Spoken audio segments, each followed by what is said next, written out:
taong narito. Sumigaw tayo ng ilan? 5. 5, we are one! We are one! We are one! We are one!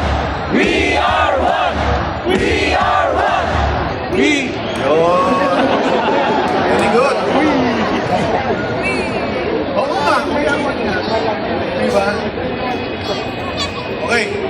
Ang susunod po na magsasalita, Ogie rin. Hindi. Ogie po talaga. Yun talaga. Tapang, kasama natin mula po nung simula. Batang-bata pa. Pero lumalaban na. Para sa katwiran at katarong. Mga kababayan, let's welcome Congressman Libiste.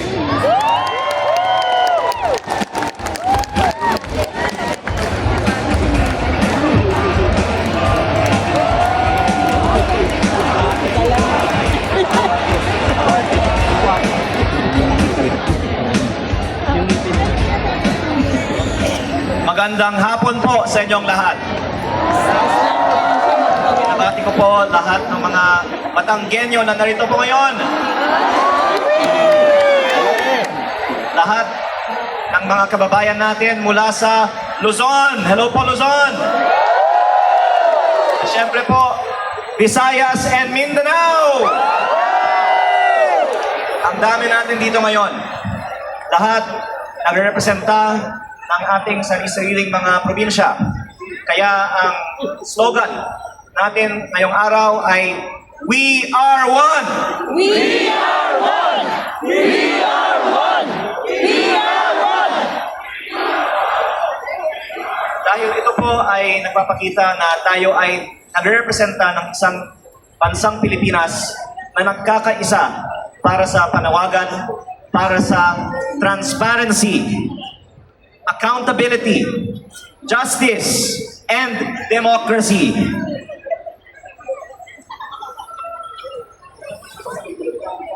These same principles are part of the job description that every member of Congress should be fighting for. Kaya ako po ay narito para sa ilang dahilan. Unang-una po, bilang representante ng aking distrito sa Batangas, ito ang mga prinsipyo that we should be fighting for our constituents. At marami din po ako ang mga constituents at mga kababayang Batanggenyo na narito ngayon.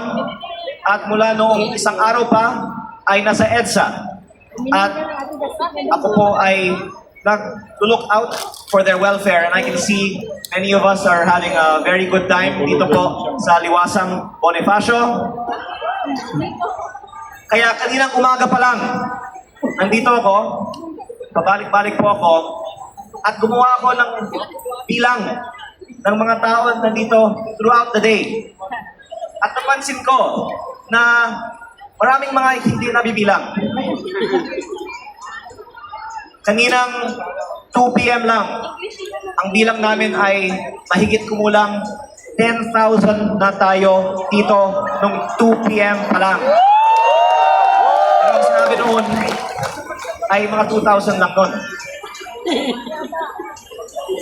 Ngayon, ang latest na bilang ay mahigit 15,000 na tayo dito sa Liwasang Bonifacio. At may mga kasama tayo na papasok pa lang. At mukhang aabot tayo ng mahigit 20,000 dito sa Liwasang Bonifacio on the third day of our events for transparency, accountability, justice, and democracy. The third of what I'm sure will be still many more days. Dahil syempre ang kagandahan din dito sa Liwasang Bonifacio, ito po ay Freedom Park. Hindi po kailangan ng rally permit at tayo ay nagpapasalamat sa City Government of Manila na sumusuporta sa patuloy na mga meetings dito sa Liwasang Bonifacio. Palakpakan naman po natin ang City Government of Manila.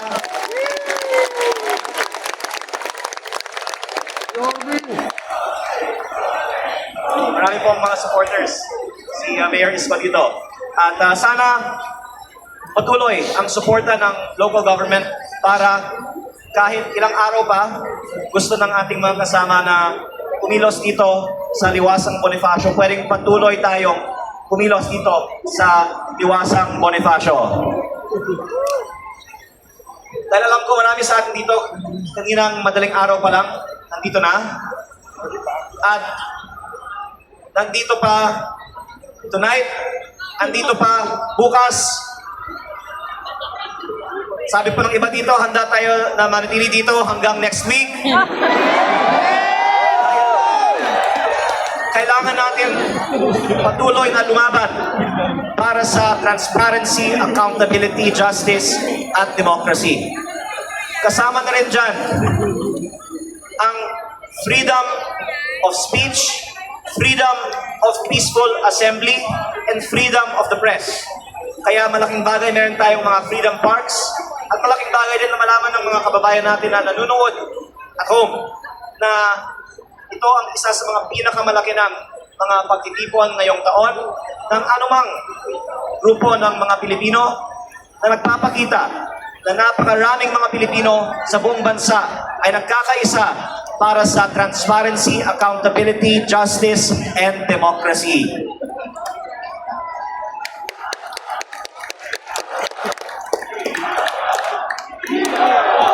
We are one! We are one! We are one! We are one! Tayo po ay nakikiisa sa panawagan ni Senator Dante Marcoleta na dapat ang mga tunay na may kasalanan sa bayan ay managot at hindi dapat ipatupad ang selective justice sa ating bansa. Kaya ang kahulugan ng transparency, accountability, justice, and democracy. Dahil nalalabas ng iba na meron na tayong justice sa ating bansa. Pero hindi po tunay ang hustisya sa ating bansa kapag selective lang ang hustisya.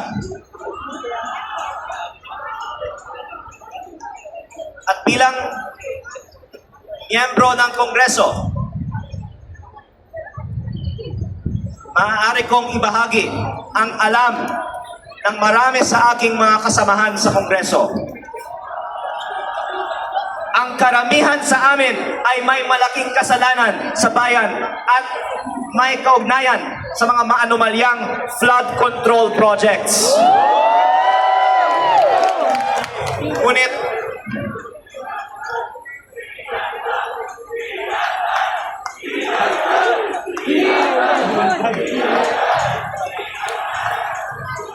so far, ongoing pa ang investigasyon ng ating gobyerno sa ilang mga opisyal ng DPWH, pati mga miyembro ng Senado.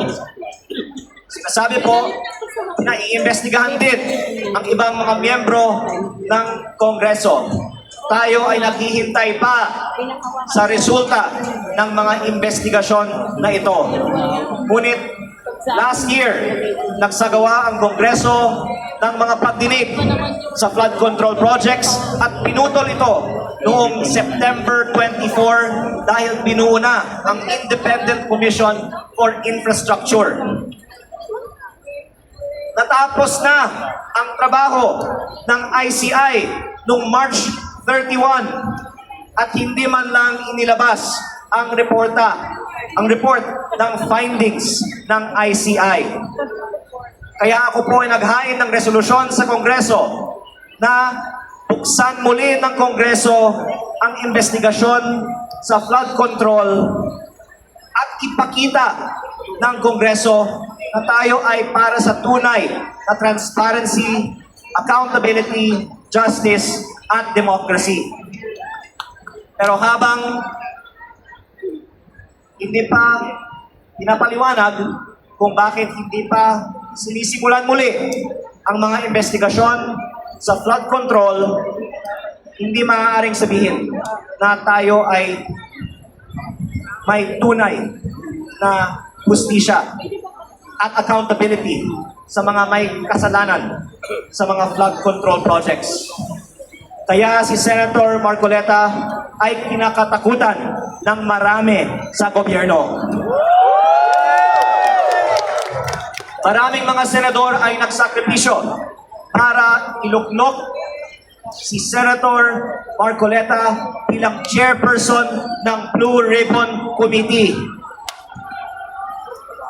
Nagkaroon ng pagdinig ang Senate Blue Ribbon Committee at agad pinaputol ang mga pagdinig na ito dahil ayaw nila ng iba na lumabas ang katotohanan at dinidenay ang mga aligasyon ng mga tumetestigo ng mga delivery ng mga mali-maletang pera sa ibang mga miyembro ng gobyerno, pati na rin ang mismong mga dapat magpa-imbestiga sa flood control at sa iba pang mga anomalya sa gobyerno.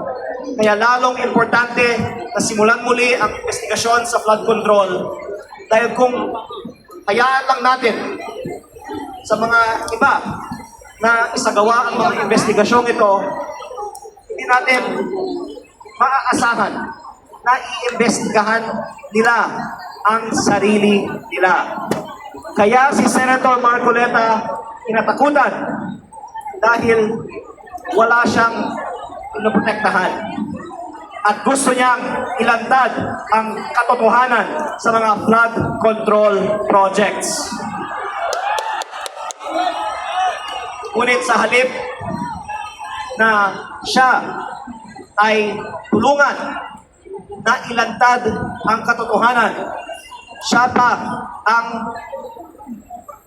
sinasabing kakasuhan at nais ng iba na patahimikin. Ang sinasabing isasampang kaso sa kanya ay ang pagtanggap ng illegal na campaign donations.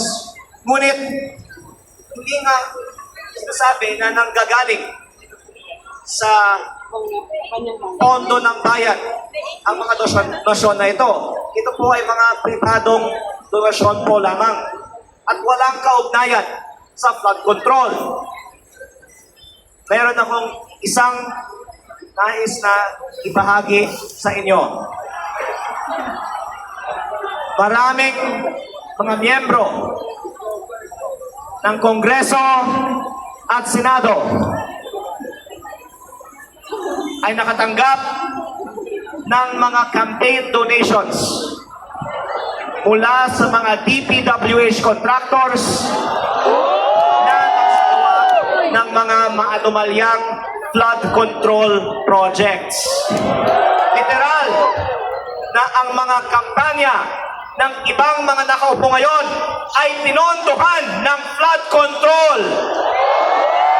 Ngunit sila ba ang nagpapaimbestiga sa mga anomalya sa gobyerno? Kasali na ang kanilang mga aligasyon sa mga katulad ni Senator Marcoleta dahil ayaw nila na sila ang imbestigahan.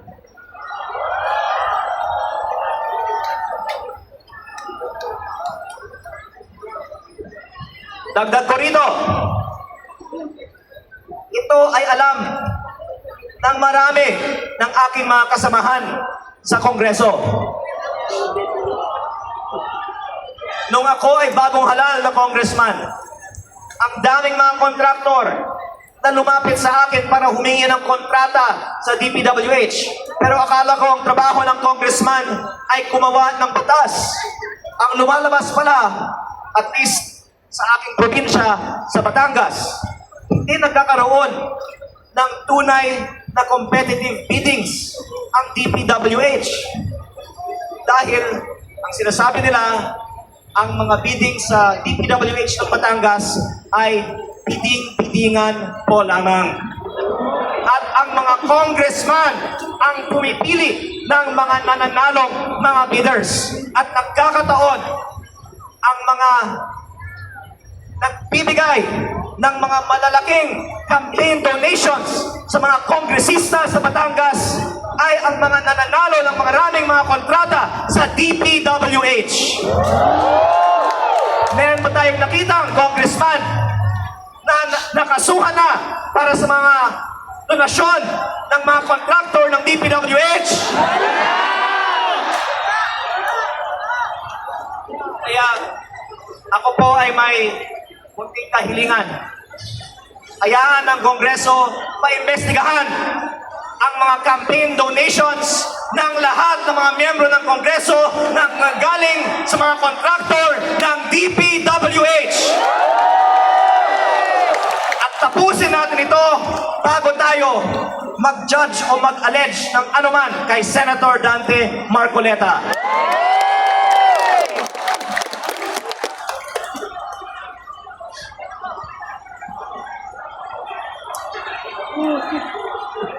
Dagdag ko din po ito.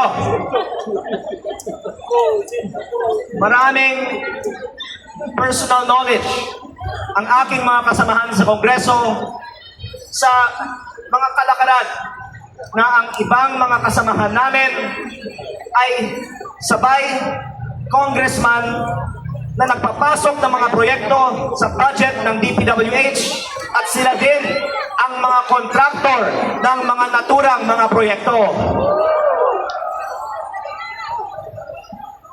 In fairness po, sinabi naman na paiimbestigahan ang mga congressman na kontraktor.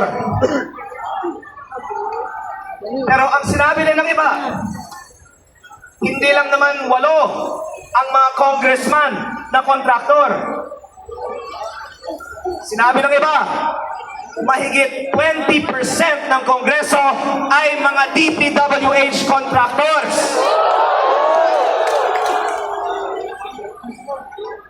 Sila ba ay makakasuhan kaya bago kakasuhan si Senator Marcoleta?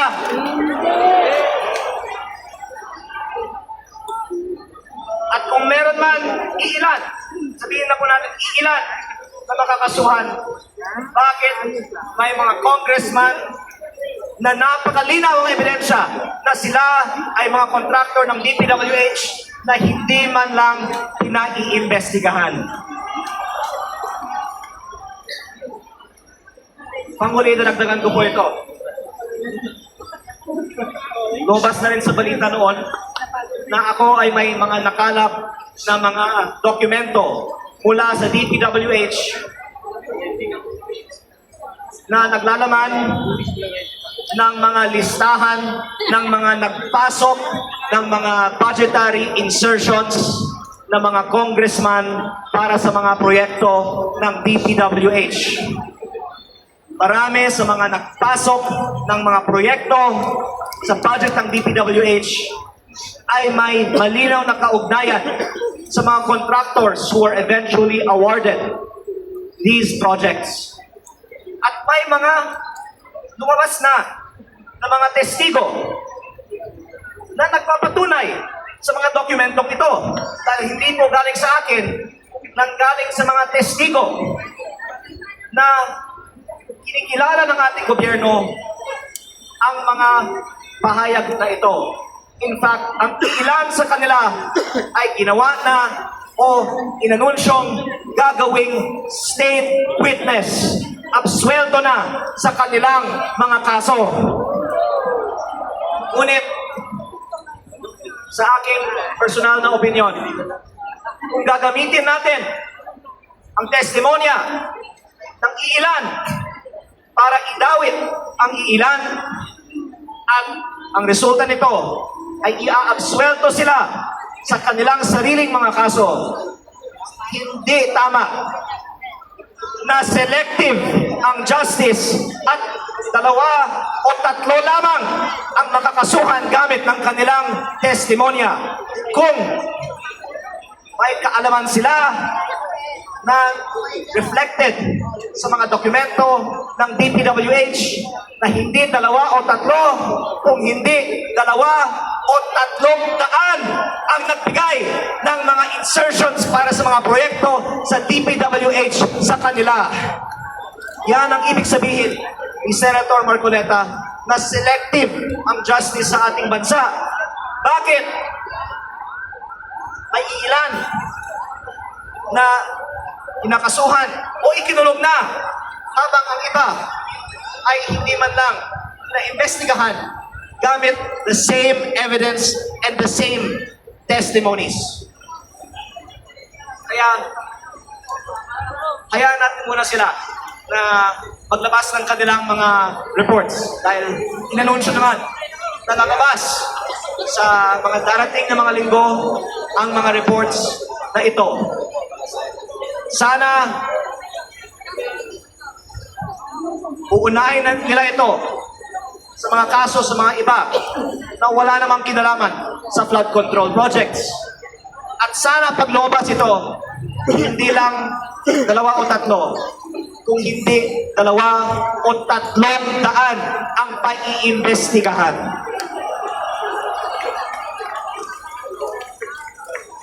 Yan ang kahalagaan ng pinaglalaban ni Senator Marcoleta at lahat ng iba nating mga kasama dito ngayong araw.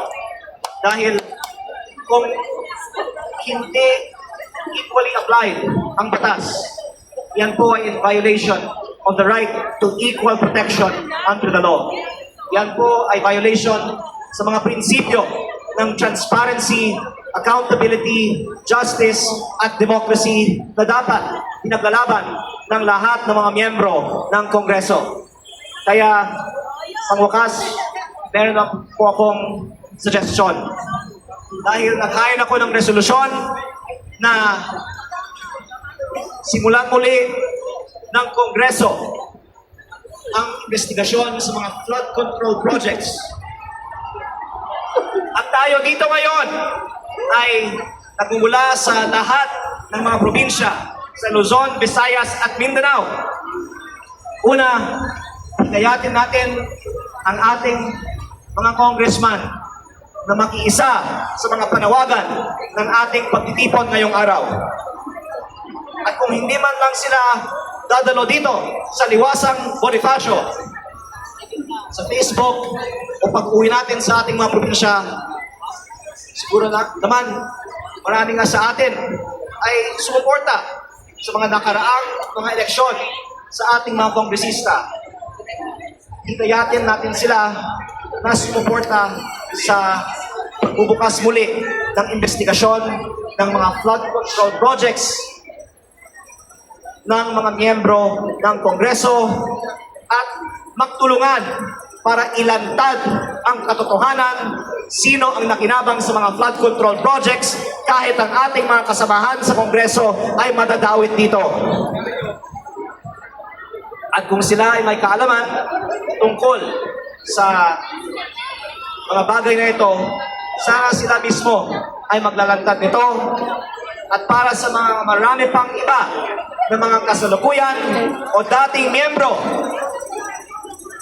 hindi lamang ng Kongreso at Senado, pati na rin ng Ehekutibo at ng Kabinete na may kaalaman tungkol sa mga anomalous flood control projects, sana makikita nila ang dami ng mga tao dito ngayon sa Liwasang Bonifacio at ang lakas ng suporta ng taong bayan para sa paglalantad ng katotohanan para ma-encourage din sila na ilantad ang katotohanan.